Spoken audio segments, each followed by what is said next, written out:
Today we'll be taking a look at Zotero, a free open source citation management tool.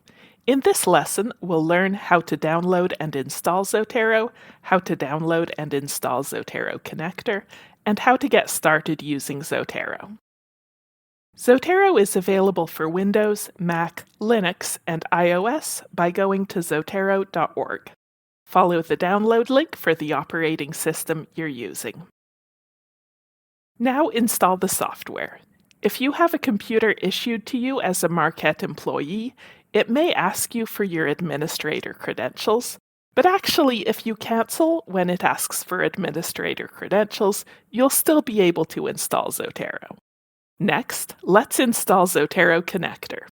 Zotero Connector is a browser extension that allows you to save articles to Zotero directly from your web browser.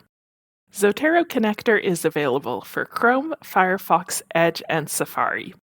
If you have Chrome, Firefox, or Edge, you can install Connector by going to the Zotero download page, zotero.org/download. If you have Safari, it's a little bit different.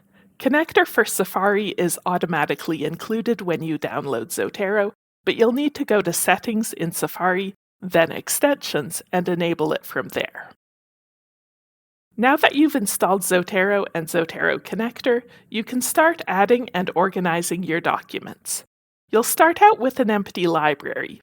If you right-click on My Library, you can select New Collection. You can use collections to organize your library. For example, make a new collection for each of your classes, or for each of the papers you plan to write. Let's say I'm taking English 4331, a class on Shakespeare. I'll make a collection for that class. Then I can right-click on this collection to create a new subcollection. I'll call this subcollection Twelfth Night. Now I have a place to put all the research that I find on the Shakespeare play Twelfth Night. So far so good, but we've still just got an empty library. Try doing a search from the library website. We'll search for gender in the play Twelfth Night. If I see an article that I want to add to my library, I can click on the Zotero Connector extension and then check the checkbox for any article I want to add and click OK.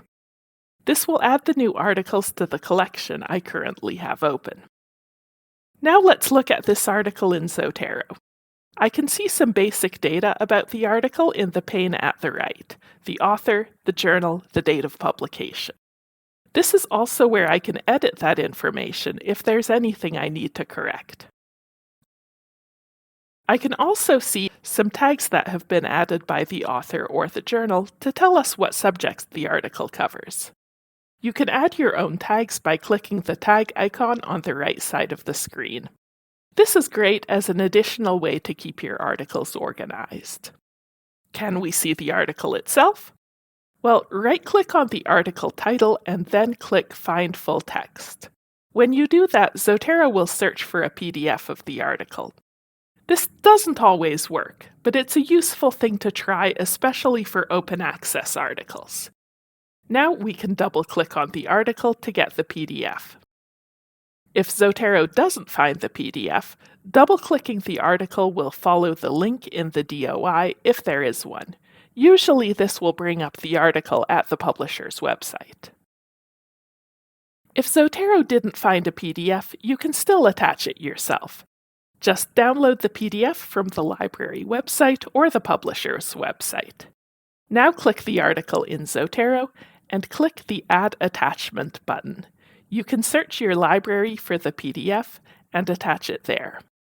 Please check out our other tutorials for more tips and tricks for using Zotero, and if you have questions, please get in touch.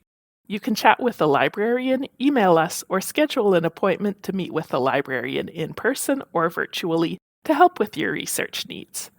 Until next time, happy searching!